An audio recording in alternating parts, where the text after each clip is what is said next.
Bien, quiero darles... No, pues seguimos ingresando, ¿verdad? Sí, pero yo creo que van a seguir por ahí algunos ingresando un poquito más tarde. Buenas tardes para todos, les doy la bienvenida oficialmente a esta jornada denominada Innovación, Propiedad Intelectual y Moda.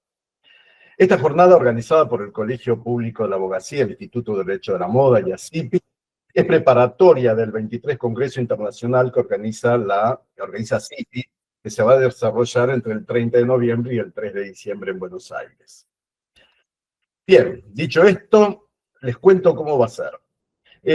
Van a hablar 20 minutos cada uno de los expositores y cuando los dos terminen vamos a tener 15 minutos para las preguntas. Las preguntas me las pueden mandar por el chat y las vamos a hacer en ese 15 minutos y vamos a tratar que nos respondan en ese poco tiempo. Bien, así que ahora yo les voy a pedir, miren, que apaguen los celulares, el WhatsApp, corten el timbre y disfruten de esta jornada porque tenemos dos expositores de lujo. En la primera parte va a estar Marcelo García Cellar con un temazo. La relación existente entre el arte, la moda y los institutos de propiedad intelectual. Marcelo es abogado, graduado en la Universidad de Buenos Aires, especialista en propiedad intelectual, colaborador y autor de diversas obras y artículos, delegado nacional para Argentina de ASIPI y presidente del Comité de Evaluación de Activos Intangibles y Monetización de la Propiedad Intelectual también de ASIPI. Las preguntas que quieran ir haciendo las hacen por el chat, las vamos anotando y al final las vamos haciendo. Marcelo, tenés tus 20 minutos. Bueno, muchas gracias. Mientras tanto voy llenando el tiempo mientras presento la pantalla y vamos a hacer la pregunta clásica. ¿Se ve bien? Lo pongo en modo presentación. ¿Ya estamos? Así es. Se ve perfecto.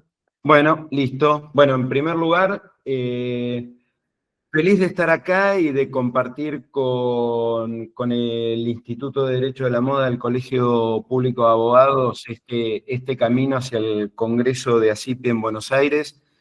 Yo creo que siempre es bueno discutir y mantener vivo y abierto el debate sobre la propiedad intelectual, sobre todo en la Argentina, porque siendo que somos un país de fuertes industrias innovadoras y creativas, este es un eje de debate que nunca se debe perder.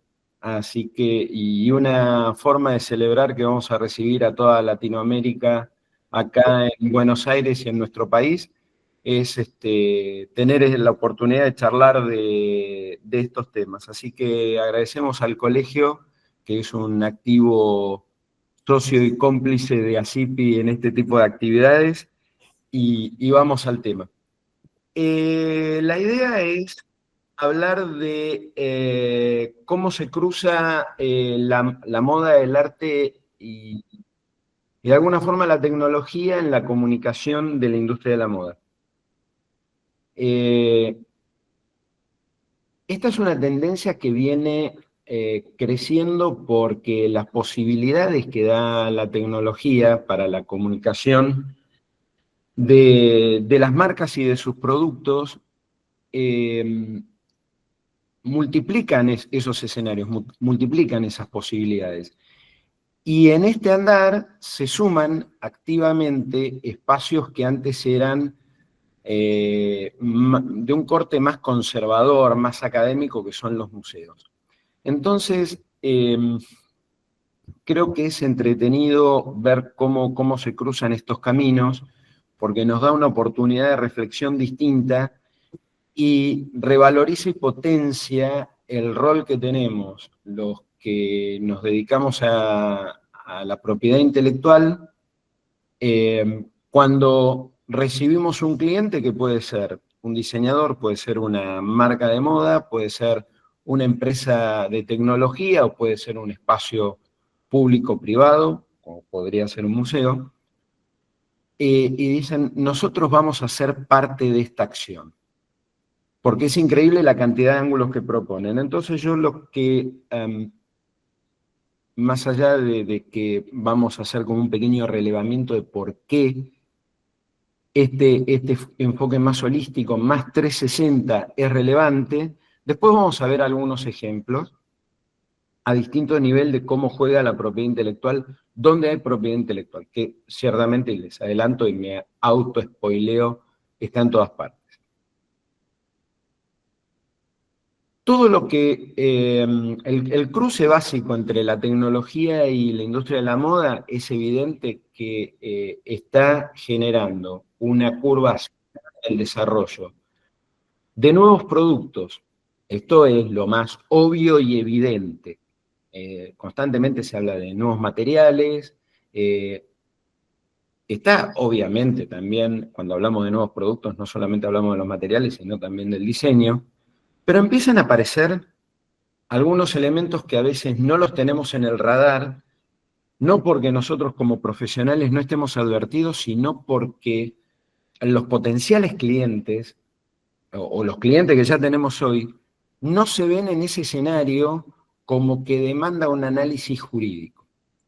Una de las cuestiones que vamos a ver hoy es que se generan obras derivadas, obras protegibles bajo el derecho de autor, ingresan al mundo de la moda en aplicaciones completamente novedosas. El concepto ya existe hace mucho, pero vamos a ver de alguna forma cómo se va resignificando y cuáles son algunas tendencias. No solamente empiezan a aparecer nuevas aplicaciones de obras, ya conocidas, inclusive algunas en el dominio público, sino que también esto que le gusta mucho a la industria del marketing, que es de hablar de experiencias, cómo algo puede ser más inmersivo y no es solamente una presentación, no es solamente un mero desfile, no es aparecer un producto en una vidriera o en un reel de Instagram, empiezan a generarse eventos de mayor complejidad que tienen, que son susceptibles de un abordaje directo desde el punto de la propiedad intelectual. Obviamente, acá estamos hablando de nuevas formas de comunicar las marcas. Ya no es solamente la publicidad tradicional, y estoy involucrando dentro de la idea de publicidad tradicional, ya no solamente lo que era vía pública, medios audiovisuales, estoy hablando también, ya hoy es tradicional y ya está establecido y no tiene nada de novedoso todo lo que sea a través de redes sociales. Pero todo lo que vamos a ver ahora, que además estuve tentado hoy de agregar nuevos ejemplos, pero digo, no, ya veo que voy a empezar a tocar el PowerPoint, no tiene ningún sentido, ¿para qué? No hay que arreglar lo que no está roto, y además yo voy a poner 3, 4 ejemplos nuevos, y cuando termine el PowerPoint me va a llegar alguna noticia de algún ejemplo nuevo más, así que me quedo con lo que ya tenía seleccionado. Y todo esto lo vengo presentando como desde el punto de vista de la industria de la moda, pero también es un nuevo ángulo para el mundo del arte. Y cuando hablo del mundo del arte, también quiero ser bastante omnicomprensivo, en el sentido de que no quiero dejarlo solamente en cabeza de la persona artista, sino que también hablo de curaduría, también hablo de espacios de exposición, también hablo de una suerte de mecenazgo. Vamos a los ejemplos. Bueno, Iris Van Herpen. Me encantó este modelo porque lo que ella trae, obviamente, aparte del atractivo del diseño de su ropa, que claramente no es para todos los días, no es para salir a correr, no es para ir al supermercado, o sea, aparte de tener el diseño, lo que propone es una experiencia un poco más, esto que decía, ¿no? Más inmersiva, más abarcativa, donde concurren un montón de elementos que hacen que esto no sea simplemente una colección de ropa, si se me permite la simplificación, sino ir un poquito más allá. Primero, hay un tema con los materiales. El uso de algas bioluminiscentes cuya condición es que emiten luz en respuesta al movimiento. Entonces, imagínense que viene un diseñador, una diseñadora de moda argentina y dice, yo tengo un acuerdo con el CONICET donde estamos estudiando algas. Entonces, acá hay tema. Las algas son materia viva que la vamos a aprovechar tal como viene de la naturaleza, está intervenida la genética de esas algas para hacer un insumo de la industria textil. Esto ya de por sí abre todo un campo, no lo vamos a agotar en esta charla, pero vemos que hay todo un camino que se puede abrir, que puede involucrar alguna patente sobre los materiales, algún secreto industrial, puede haber algún tema de proceso del alga para llegar al material de esta ropa. Pero por otra parte, hay un tema, si vamos al ángulo del derecho de autor, esta performance que creó Nick Berstano para la presentación puede incluir una obra coreográfica. Hay que ver quién se arroga el rol de productor, porque esto tiene una distribución como contenido audiovisual, lo cual también monetiza como tal sobre las plataformas. Y además después viene todavía un perfume que acompaña la colección, con toda una capa de eventualmente secretos sobre la fórmula, puede haber también algún tema de diseño o marca tridimensional sobre el envase del perfume. Mario, ¿vos me gritás y me retás y me paso con el tiempo? Yo te pego el grito, tranquilo. Seguí. Gracias. Te aviso faltando 2 minutos. Fantástico. Marta Minujín, un clásico. Un clásico de la disrupción. Una alianza estratégica con una marca de ropa. Primero me encanta el claim creado por ella. Esto que está en la presentación, esto está en la página de Sudestada. Entonces, ¿en dónde está esta? Uy, qué burro, puse estratégica en vez de estratégica. Hay días que cuando uno no está bien, no está bien. Pido perdón por el horror de ortografía. Estaba más concentrado en la obra de Marta Minujín que en escribir bien. Bueno, el tema es este. Acá se agrega algo más que también estaba en la performance anterior. Hay derechos de imagen. Marta Minujín asocia su imagen y además su nombre, más allá de si está protegido o no como marca, lo involucra y lo asocia a una producción de Sudestada y desarrollan productos en base al arte de Marta Minujín, que eran una serie de obras que ya existían. Entonces, se toman los collages que había creado Marta Minujín y se aplican en una cápsula que está compuesta por una serie muy acotada de productos. Pero al final del día, la cápsula se nutre y está articulada, porque hablar de un fular, de una bufanda o de un overol, más allá de que puedan o no tener alguna característica de diseño en particular y que los haga especiales, que eso no lo descarto, todo lo contrario, lo pongo arriba de la mesa, el sentido de la cápsula es cómo se trae la obra de Minujín al estampado de la ropa. Esto es un abordaje, es una obra derivada. Y obviamente, imaginemos, no digo que exista un conflicto entre Marta Minujín y Sudestada, pero imaginemos que podría llegar a pasar. Imagínense ustedes en el rol de asesores de Sudestada o asesores de Marta Minujín. Ay, qué lindo sería tener a Marta Minujín de cliente. Debe ser divertidísimo. ¿Cómo firmo con ellos? ¿Cuáles son los recaudos? ¿Cómo lo manejo? Porque al final del día, no es que yo estoy llevando una obra para una exposición. La artista acá la está licenciando para una aplicación en una obra específica. Esto me hace acordar al caso de los caballos, de la cabeza de los caballos. No me pregunten las partes, pero está referido en el libro de Emery, en La Ley Comentada, donde alguien toma un cuadro, como le gustaba mucho, esos caballos los aplica y los estampa en una serie de vajilla personal, en platos. El artista o la artista se entera, hace un juicio y lo gana. Bueno, en este caso, acá Marta Minujín claramente tiene un contrato, porque esto tenemos indicios de que el contrato existe, interesante para analizar qué cláusulas debiera contener o no, porque está básicamente orientado sobre reglas de propiedad intelectual.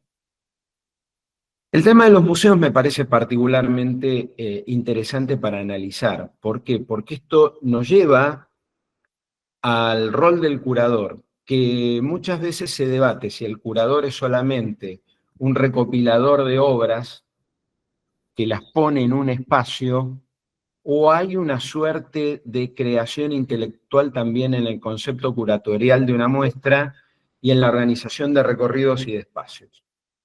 En este caso, además, lo interesante es que todo el evento, tal como está planeado, toma piezas que ya están en el museo. Con lo cual, suponiendo que ustedes fueran los asesores, y de vuelta les deseo de todo corazón que tengan alguna de las marcas de estas como clientes. Ustedes imaginen que trabajan con Gucci, o con Prada, o con Chanel. Una inquietud razonable sería: ¿cómo es la situación de los derechos sobre lo que está expuesto ya en el museo? Habrá obras del dominio público y depende del museo donde estemos recorriendo, instalando esto, puede ser que no estén en el dominio público, que todavía no estén con derechos vigentes. Y si esto ocurriera en la Argentina, se abre el debate interminable de si esto implica o no el uso de obras del dominio público y, por lo tanto, Fondo Nacional de las Artes está habilitado. Y, en definitiva, ¿qué características tiene esto? Porque si es una producción, podría llegar a involucrar, de vuelta, derechos conexos, y si esto tiene alguna obra derivada audiovisual, puede ser que también haya que contemplar todos los aportes de creatividades que llevan y nutren esa producción. ¿Cómo vamos, Mario? Todavía te quedan 4 minutos. Perfecto, llego perfecto al cierre. Vamos. Vamos todavía. Evita la multa. Sí, acá está. Bueno, y dejé para el slide de cierre 3 ejemplos, obviamente muchos más, donde vemos obras de Klimt, de Warhol y de Mondrian, llevados directamente a estampados sobre la ropa. Y esto, la primera vez que lo vi,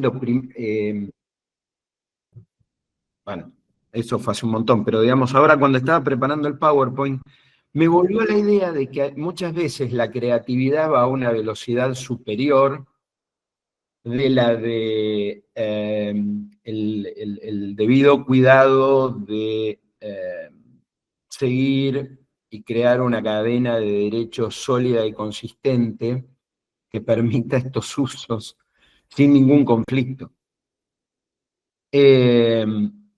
Porque las aplicaciones son creativas, o sea, tienen una capa de creatividad per se, cómo llevar una obra y adaptarla, es un proceso creativo.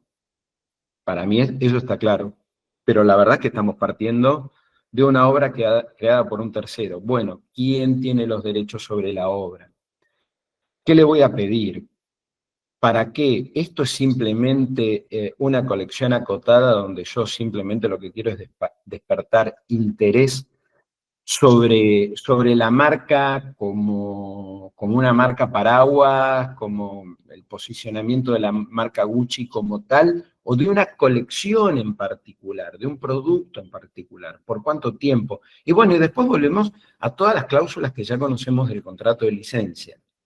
Lo que pasa es que acá lo que vemos es que las posibilidades de la tecnología y del arte y la demanda, el giro que va tomando la industria de la moda, lo que genera es una intersección natural que lo que hace no es que uno le tenga que decir al cliente, no hagas esto, sino hacelo con cuidado, básicamente. Esto sería un poco la moraleja del cuento. Porque la intersección genera capas de complejidad que requiere un análisis complejo. Acá nosotros mencionamos, la mayoría son ejemplos de marcas grandes, pero también Sudestada es una empresa por ahí más boutique, y esto nos lleva a pensar en un montón de artistas de menos renombre que Marta Minujín, o Klimt, o Warhol, y también mucha pyme emprendedora, mucha diseñadora o diseñador individual, y ellos quizás son los que más requieren de este tipo de asesoramiento práctico, al punto y con soluciones para que puedan llevar adelante su industria. Les agradezco su tiempo, vuelvo a agradecer la invitación, estoy a disposición para contestar preguntas, dejo de compartir pantallas, creo que llegué bien. Bien. Respetuoso del tiempo. Excelente el tiempo, hasta te ahorraste un minuto, mira. Mirá, el ahorro es la base de la fortuna. Exactamente. A los que quieran hacer preguntas, pueden ir haciéndolas a través del chat y al final les vamos a hacer la pregunta. Digan la pregunta para quién va, si para Marcelo o para Carolina. Bueno, a continuación, entonces, va a exponer la doctora Carolina Albanese sobre otro tema también súper interesante, que es la relación con algunas técnicas de marketing digital, específicamente los patrones oscuros, que influyen en la voluntad a la hora de realizar compras de moda en las plataformas de e-commerce. Lo tuve que leer porque no me acordaba, ¿no? De hecho, todo el título. ¡Qué largo! Claro. ¿Cómo será la disertación? Prometo que concisa y no. El título ya me aburría, te digo, pero no, va a estar buenísimo. Sí, ya sé. Bueno, Carolina es abogada, subdirectora del Instituto de Derecho de la Moda del Colegio de Abogacía de la Capital Federal, magíster en Derecho del Consumo por la Universidad de Valencia y especialista en Derecho de la Moda por Fordham University en New York. Cursa estudios de doctorado en la Universidad de Salamanca, profesora e investigadora en UADE, profesora en ADESA, USAL y DITELA. Miembro de asociaciones e institutos internacionales relacionados con su especialidad, autora de artículos, capítulos de libros y colaboraciones de opinión. Asesora en sostenibilidad, contratos, consumo y desarrollo de negocios a los distintos protagonistas de la industria de la moda. Carolina, el público, todo tuyo. Hola, gracias, Mario, muchísimas gracias. Qué honor volver a escuchar a Marcelo, siempre es un gusto. Me entretuvo y me gustó porque hablaste de experiencias y de marketing y hace el hilo conductor conmigo, o no conmigo, sino con mi tema del día de hoy, así que muchísimas gracias. A mí me parece atrapante las cápsulas en colaboración como un contrato fascinante en el que vemos que el derecho, la moda, el arte se conectan de manera indubitada. Así que siempre es un placer escucharte, Marcelo. Gracias, Mario, por esta introducción. Gracias, Susi, por acompañarnos. Es un placer verte a través de la pantalla, aunque sea, me alegra y me pone feliz, vos sabés que me pone feliz. Estamos a casi, a menos de un mes de cumplir 2 años desde el Instituto de Derecho de la Moda. Falta muy poquito. Tenemos acá casi todos, creo que estamos desde el inicio, y cada vez se van sumando más miembros a este instituto que nace y se mantiene a través de un trabajo constante, de unir conocimientos, de expandir y desarrollar conocimientos hacia más y mejores profesionales que queremos tener, pudiendo profesionalizar los distintos sectores que componen la industria de la moda. Así que no quería dejar de mencionar. Y bueno, seguir invitando a que se sumen al instituto quienes son abogados matriculados con matrícula vigente en la capital federal. Podrán ahí solicitar su inscripción en la web del colegio. Creo que nos decían que estábamos con lista de espera, pero bueno, siempre es lindo poder seguir sumando a profesionales con voluntad de expandir el conocimiento y asesorar de una manera hiper especializada a clientes de la industria. Sin más introducción, voy a pasar a compartir pantalla, que esto siempre es un desafío interesante. Ahí va, yo creo que está bien, ¿no? ¿Lo ven bien? Sí. Bien. Bueno, sí, hoy un poco mi tema de conversación es como adelantaba Mario, los patrones oscuros. Y, ay, yo no quiero ver esto, a ver, esperen que pues me tapa la pantalla a mí. Ahí va. Los patrones oscuros y como una herramienta, ¿no?, de marketing, y cuándo esas herramientas son bien utilizadas y cuándo no, y cómo afectan a la voluntad de consumo. En este sentido me gusta introducir, Mario, también, por favor, avísame, porque yo me encanta y me voy por las ramas y me emociono y sigo. No te preocupes. En este sentido, una breve introducción a lo que yo entiendo como moda, que para mí la moda es una manifestación, una expresión en un momento, lugar, geografía, cultura determinada, por lo tanto se traduce en un fenómeno social, cultural, en tiempos determinados y en geografías, como dije antes, determinadas, y es ubicua en la vida de las personas. Moda es lo que comemos, como hablamos, no es solamente cómo nos vestimos, a veces reducimos el término moda a lo que elegimos vestir, pero es bastante más omnipresente en la vida. Y bueno, en esto uno dice, bueno, la verdad es que la moda, cuando piensa en el término, dice es libertad total, es libertad de elección, libertad de qué me pongo, me gusta, no me importa, y en realidad, y acá estoy todavía en el ámbito físico, después me voy a lo virtual, pero si pienso en la moda desde el mundo físico, tampoco es tan libre, ¿no?, la moda, porque justamente autodetermina un poco por tendencias, otro poco por la parte social. Ay, me tengo que poner lo que se usa, o quiero vestir lo que se usa, o me gusta solo lo que se usa, o lo que está de moda, pero además también es limitante, eso es de manera endógena, ¿no? Cada individuo a veces nos autodelimitamos con la moda, pero otras veces la delimitación es exógena, es decir, viene desde afuera. Porque si a mí me encanta, por ejemplo, la moda de la década del 60, difícilmente pueda conseguir, saliendo a caminar por Avenida Cabildo, por Avenida Santa Fe, cuestiones típicas o vestimenta típica de los años 60. Voy a tener que buscar en algún lugar especializado, tal vez en tiendas vintage, y dentro de eso específicamente. Entonces también, de manera exógena, la moda también limita, ¿no? Después tenemos tendencias que les decía que también limitan, y ahí hablaba Marcelo de la necesidad de experiencias que tenemos como consumidores, y esa es una gran tendencia, y otra es la necesidad de personalizar, o de sentirnos únicos dentro de la marca. Bueno, ¿qué más quiero yo que la marca que me gusta me reconozca, sepa quién soy, conozca mi fecha de cumpleaños, me haga invitaciones a eventos especiales? Bueno, eso es toda una tendencia que se denomina hiperpersonalización, y que cuanto más conozco desde la marca al consumidor, mejor voy a poder targetear o dirigir el producto, mejor voy a poder dirigir la campaña, mejor voy a poder personalizar el marketing, ¿no?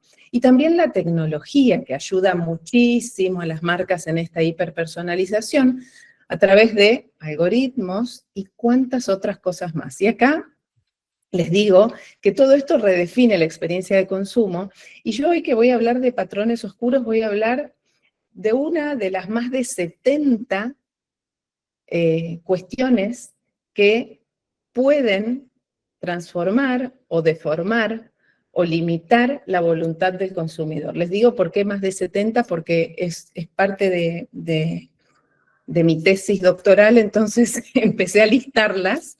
Susi sabe bien de eso, empecé a listarlas y encontré más de 70. Una de esas son los patrones oscuros. Los algoritmos no son los patrones oscuros, ahora los vamos a definir, pero ya el algoritmo me define, me limita, me distorsiona en cierta manera, ¿no? Hay un libro buenísimo que se llama El algoritmo, y ahora no me va a salir el nombre del autor, pero es muy nuevo, argentino, y es profe en UDESA, que claro, muestra claramente que el algoritmo nos limita y vemos solo lo que nos muestra o lo que scrolleamos en nuestro teléfono o en nuestro dispositivo, según lo que queremos ver, según lo que nos gusta, según el tipo de persona, de ideología, socioculturalmente donde nos movemos, nos va conociendo y nos va delimitando. Pero bueno,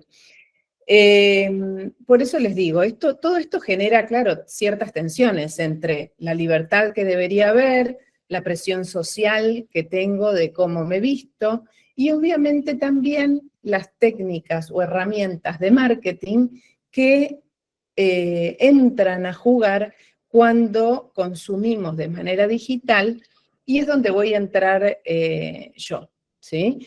Cuando hablamos de hiperpersonalización digital, hablamos de el Big Data analítico, o sea, el análisis de esa gran recolección de datos que se generan a través de la navegación de los diferentes dispositivos por los diferentes sitios y que se van analizando, por eso Analytics, para empezar a definir al consumidor, para empezar a definir sectores de consumo, personas que consumen, y claro, esto es buenísimo a la hora de poder fidelizar ventas, a la hora de generar una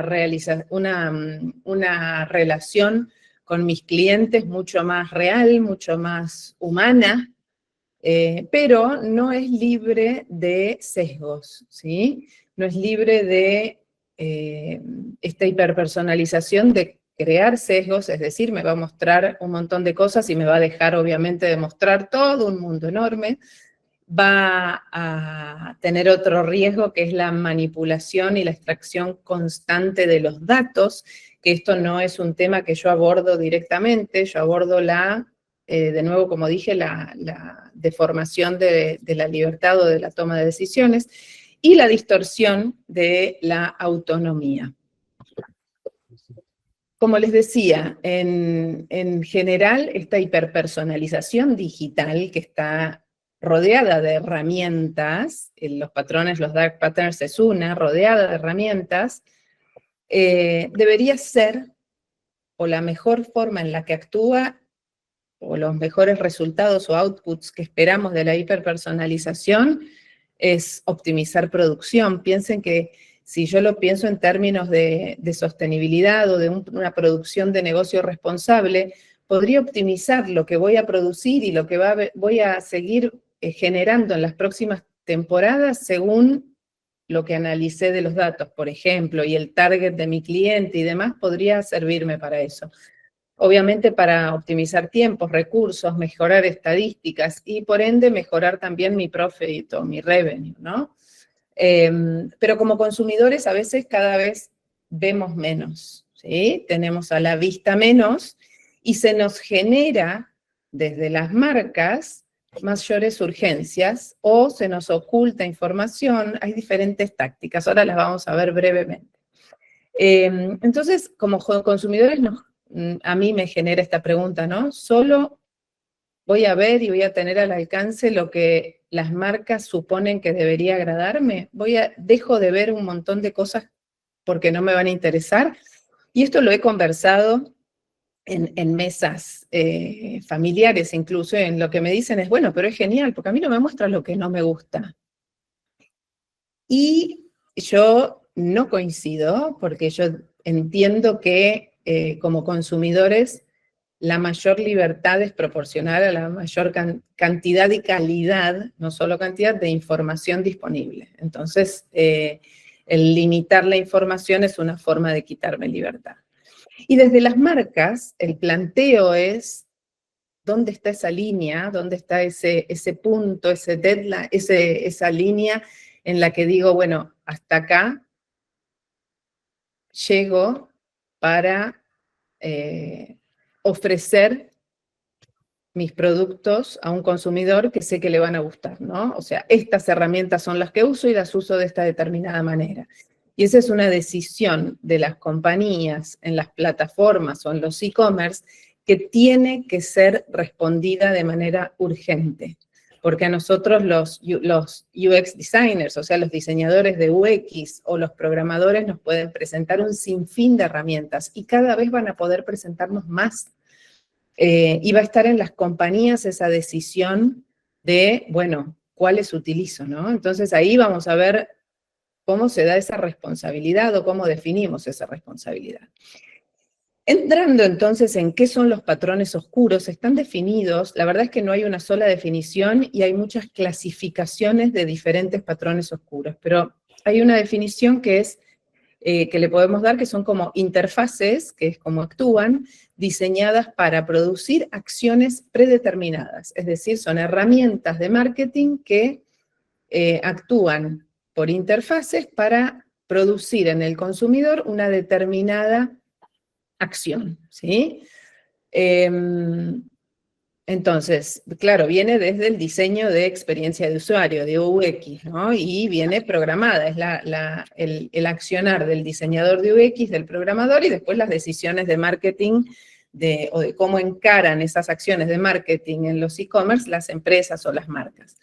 Pero en definitiva yo pongo este consumidor acá, este pobre consumidor lleno de post-its pegados, porque un poco a veces se traduce en esto, ¿no? En una cantidad de, por ejemplo, banners que me aparecen, y yo por ahí intentando sacarlos le meto que sí alguno, puede ser, y de cualquier manera o de toda manera se ve esto como una invasión al consumidor, ¿sí? Como un overwhelming, como que lo quiero sobrepasar al consumidor, esa es una de las estrategias para que decida rápido con tal de sacarse el tema de encima, ¿no?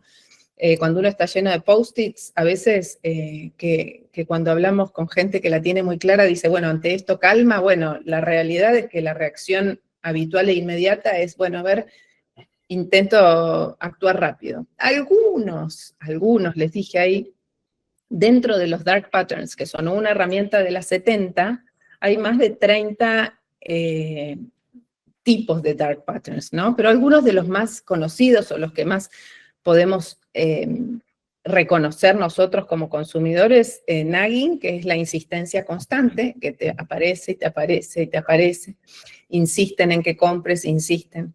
Te aparece, dejaste el carrito vacío, al otro día vuelve a aparecer, te volvés a entrar a la página 3 días después y está tu carrito lleno de repente. Ah, te tomó todos los datos y te tomó tu historial también.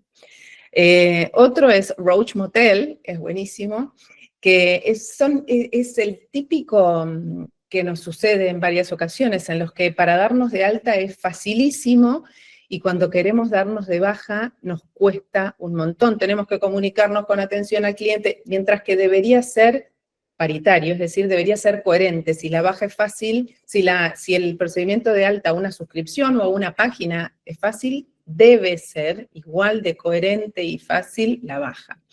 Sneaking, cuando hay costos ocultos, y tengo un caso para contarles.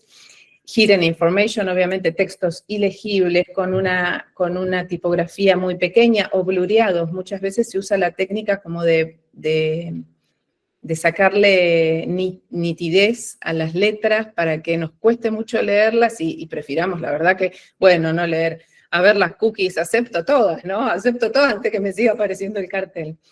Pre-selection, cuando las opciones están marcadas por defecto, y te viene todo el checklist, todo aprobado, y vos decís, bueno, dale, le doy a aceptar y listo, ni me fijo qué tuve preseleccionado, ¿sí? Y eso también se da en moda específicamente cuando entramos a ver una prenda y ya tenemos hasta el talle, ¿no? Claro, porque obviamente tomaron nuestra edad, incluso nos pueden haber preguntado la altura, el peso, la forma de cuerpo, entonces con eso ya tienen el talle. Entonces vos entrás a ver una prenda y ya tenés el talle para que te lo lleves. Bueno, eso también es otro patrón.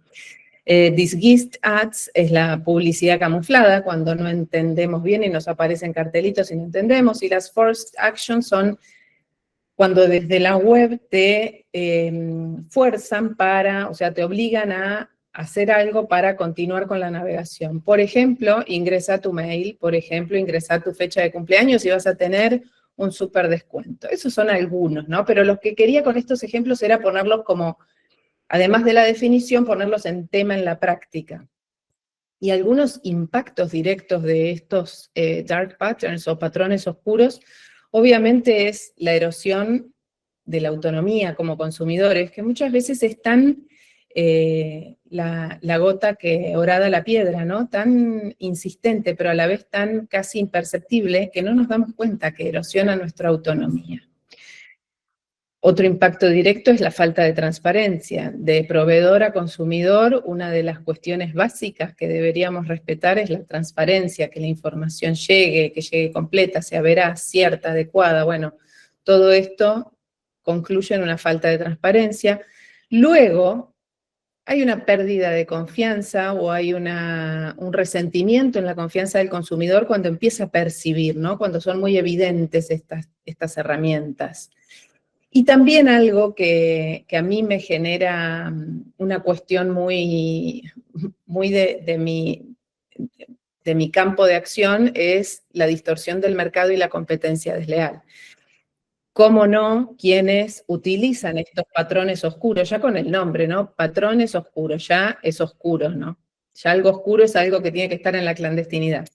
Pero la utilización de estas herramientas favorece, ¿sí?, de manera engañosa a una marca por sobre otras en la libre competencia, distorsionándola, dañándola y demás. Por lo tanto, para mí, sin dudas, hay una distorsión en el mercado y competencia desleal respecto de aquellas marcas que por cuestiones de ética, de responsabilidad, de transparencia no las utilizan, bueno, están corriendo ese riesgo. Entonces, nos va a llevar a que todos utilicen los patrones oscuros. La verdad es que las regulaciones ya están hablando de patrones oscuros, ya los están limitando, obviamente también prohibiendo, y hay casos. El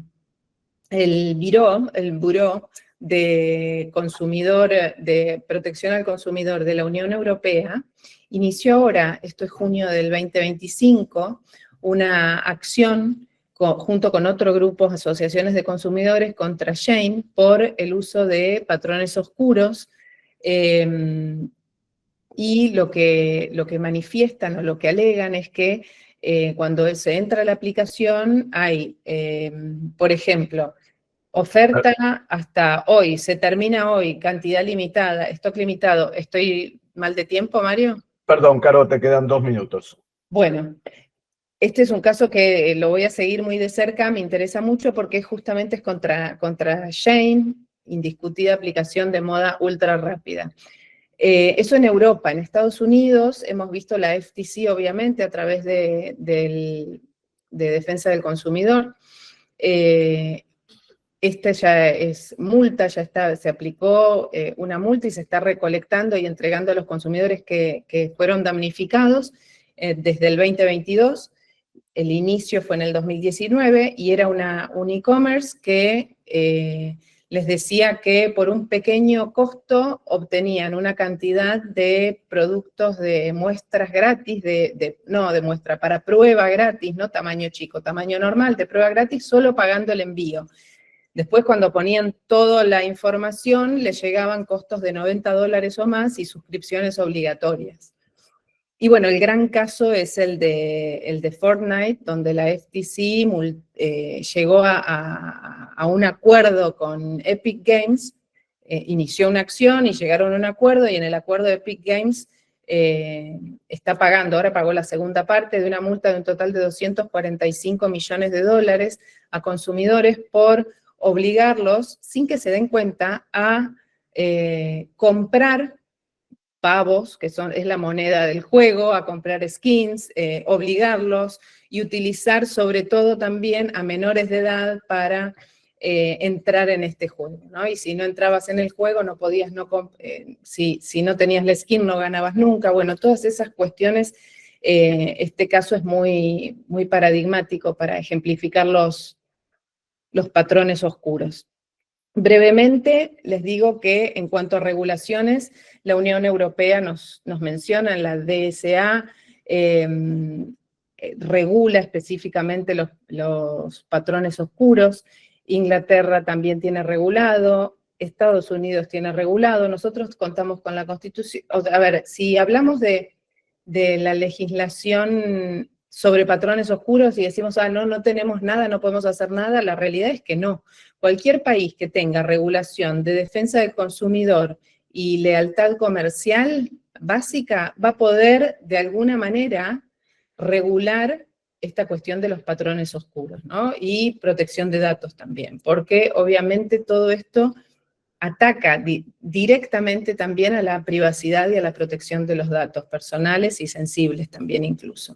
Ahora, lo que existe en la realidad del día a día es una complejidad en la vigilancia y en la sanción. La autoridad de aplicación o la autoridad designada de control en cada estado debería estar de manera permanente controlando al menos las plataformas, al menos los Big Four, las grandes plataformas o los gatekeepers,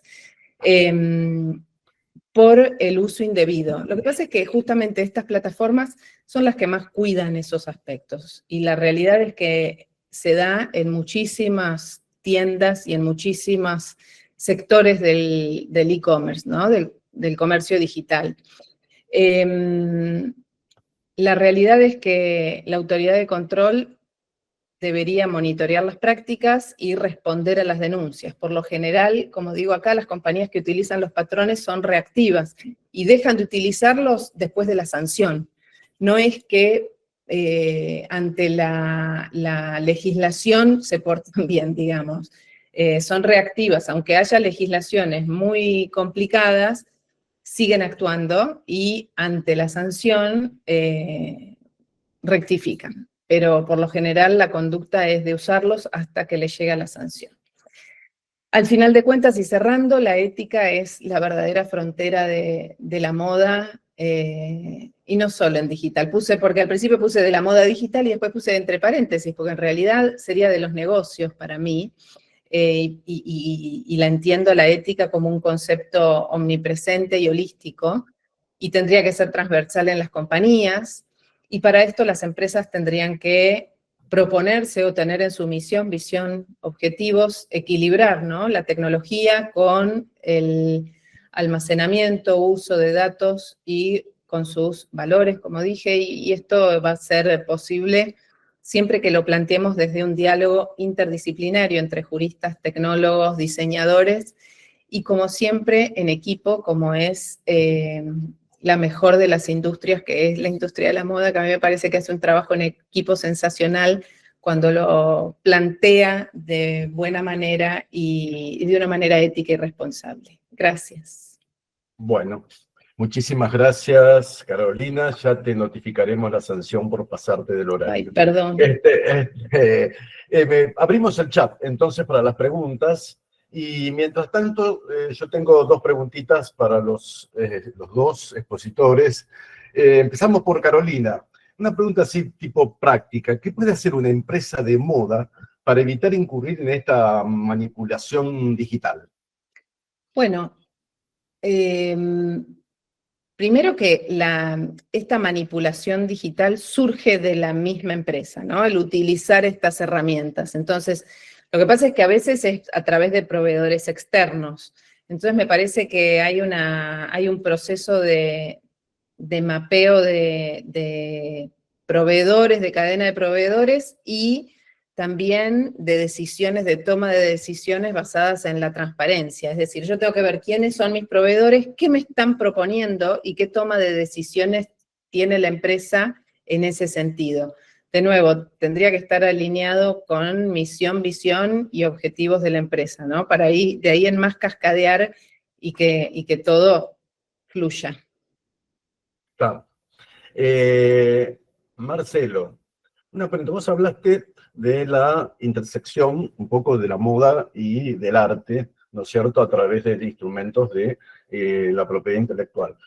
Y te referiste mucho a lo que tenía que ver con las artes plásticas.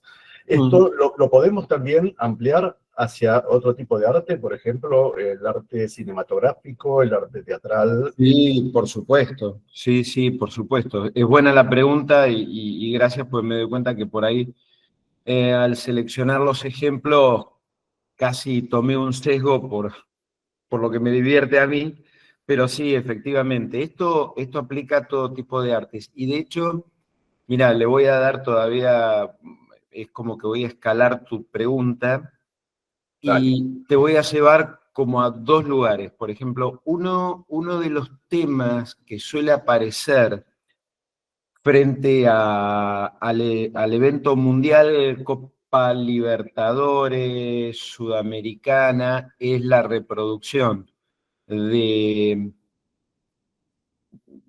de los trofeos de las copas en su representación tridimensional en algunos productos que infringen los derechos de eso sobre el diseño de esos trofeos, termina en merchandising falsificado. Y esto es de una gran preocupación siempre para la industria del deporte porque todo el merchandising hace parte del negocio, con lo cual se fondean las asociaciones deportivas que integran las federaciones. Y generalmente esos diseños, primero, siempre fueron de artistas y segundos tienen una protección bastante compleja, digamos, pueden coexistir dispositivos y de hecho pasa que los depositan como un modelo y lo tienen protegido tal vez como bajo un depósito de derecho de autor y también tal vez como una marca tridimensional. Y sobre el tema de la cinematografía es particularmente atractiva en esa intersección porque genera como una doble cuestión, digamos, ahí concurren como dos o tres cuestiones. No, no es doble, sino es un poquito más. Hay momentos icónicos del cine. Una toma del Padrino, escenas de Joker, mismo para una obra, si querés, un poco más vieja, la famosa escena de la escalinata del acorazado Potemkin. Yo digo famoso, pero hay gente muy joven acá. En una época el cine era en blanco y negro y mudo.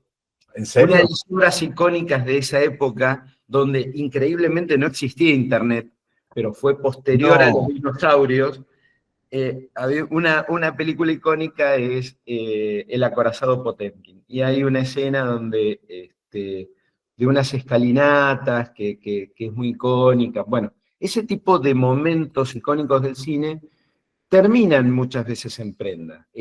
Hace parte del diseño. Se toma una parte, se toma un momento, se reproduce, tanto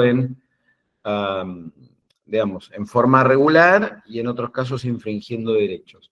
Así que sí, la intersección existe y obviamente es un tema, es un capítulo en la estructura de licencias de las productoras. En ese caso, el que nuclea los derechos son las productoras, por ahí tienen los derechos de imagen del artista, son los beneficiarios de licencias, por ejemplo, en el caso de todo lo que viene del mundo del cómic y lo llevan al cine, por ahí la ropa no alude al cómic original, sino a la adaptación del cine, así que sí, gracias por traer la pregunta porque me diste la oportunidad de subsanar mi omisión.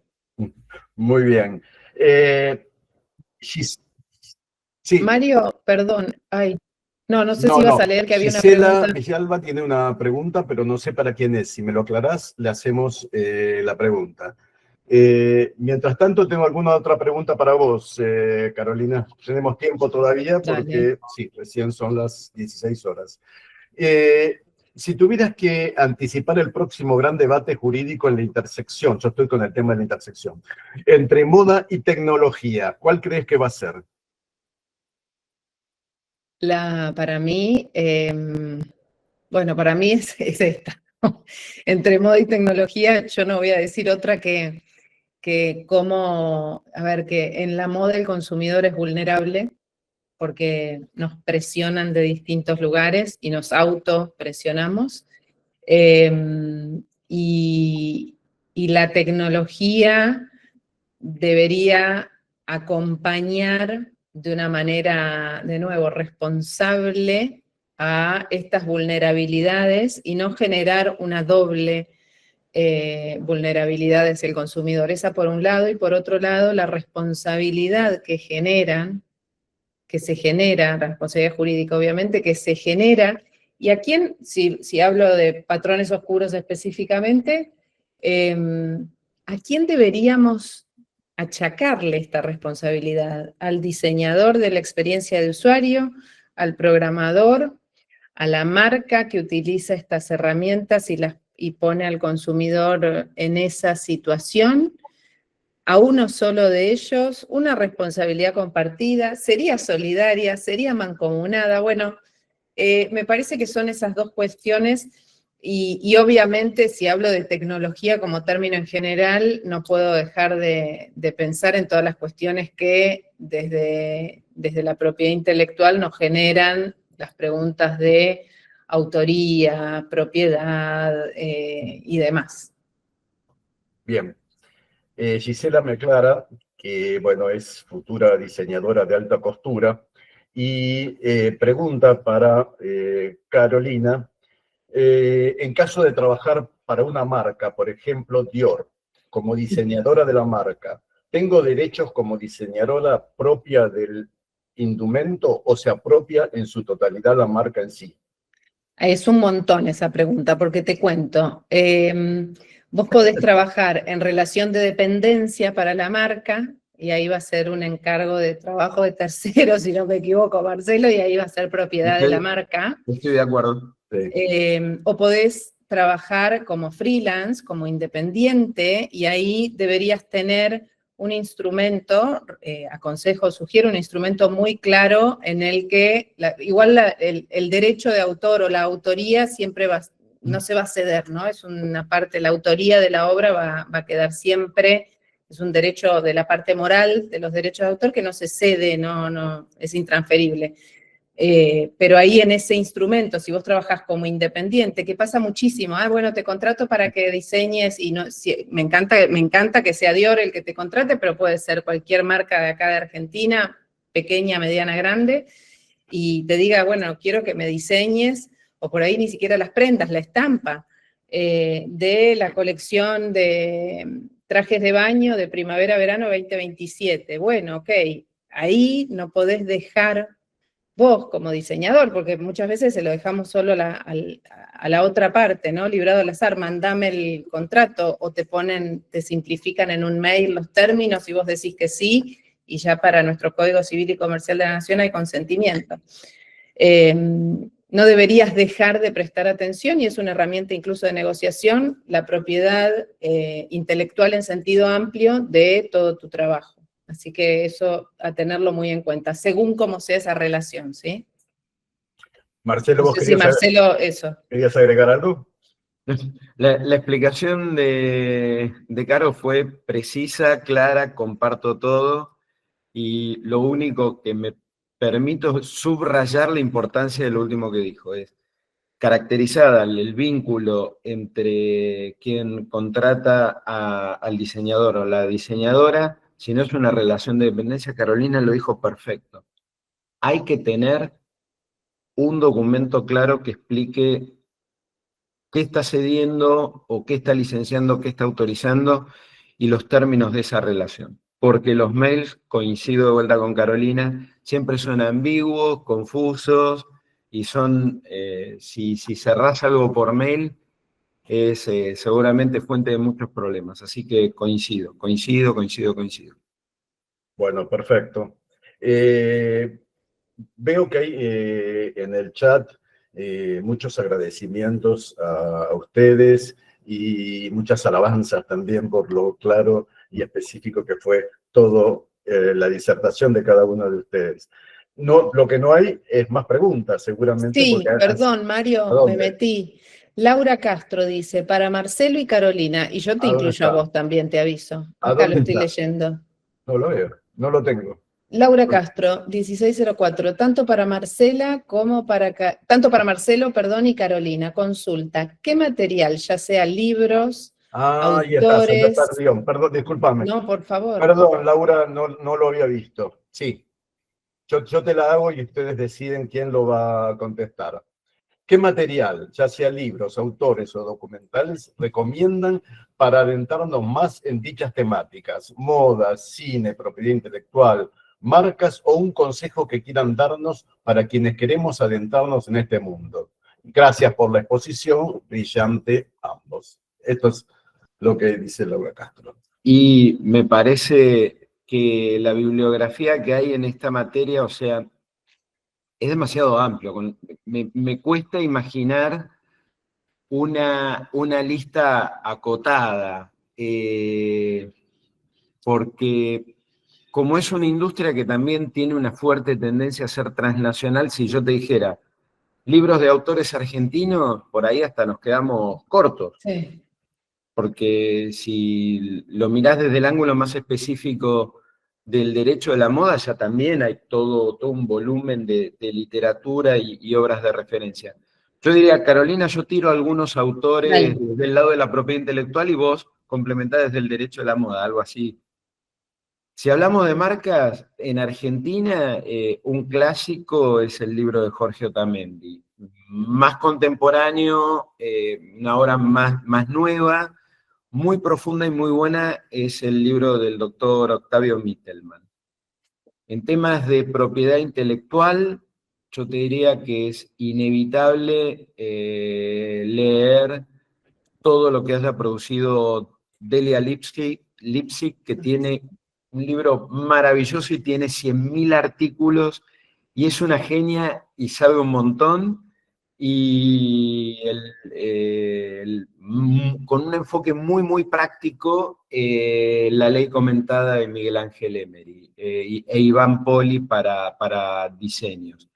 Y después, en cualquier repositorio que entres, no sé, La Ley, bueno, ahora Thomson, El Dial, vas a encontrar cantidad y cantidad de material sobre propiedad intelectual. ACITI tiene su biblioteca abierta a todo el mundo, o sea, gente que no es asociada puede consultar y ahí se te abre todo porque tenés la visión latinoamericana. Ah, mira, ahí Susi también aporta lo de Palermo, que tiene mucho material también. Tiene una gran producción la Universidad de Palermo. Gracias, Susi. Sí. Eso, yo iba a decir algo, si Sí. era de moda o era de derecho de la moda, pero igual voy a empezar a hablar. Voy a contestar y después en todo caso rectifiquen la pregunta, pero Vale. yo iba a decir los cuadernos de diseño, de investigación y diseño, la línea 21, si no me equivoco, es la que dirige Susi. Ahí tienen, creo que 5 años, Susi, ella me contesta con la cabeza, 7 años de investigación, de excelentes investigaciones a las que acceden de manera gratuita, online. Me parece espectacular, de los temas más variados e interdisciplinario. Ahí encuentran derecho de la moda a rolete, digamos, coloquialmente, ¿sí? Después, si les gusta el libro papel. Perdón, Caro, una Sí. pregunta. ¿Pueden acceder, Susi, a través del link que vos pusiste? ¿No es cierto? Sí, ahí, bueno, primero gracias, Caro, por tu referencia al comenzar. Me hiciste, bueno, los cuadernos de investigación, yo puse ahí lo general. Como bien dijo Caro, hay una línea específica que es Derecho, Sostenibilidad y Diseño, donde el tema que ella desarrolló está desarrollado por ella también y por algunos autores europeos y quien está dirigiendo además su tesis doctoral. Así que ahí tienen en la línea 21 eso, pero conforme lo que dijo Marcelo, hay muchas líneas de investigación y muchas líneas específicas de cine, específicas de arte, específicas de moda, que cruzan con esto, no necesariamente son de derecho.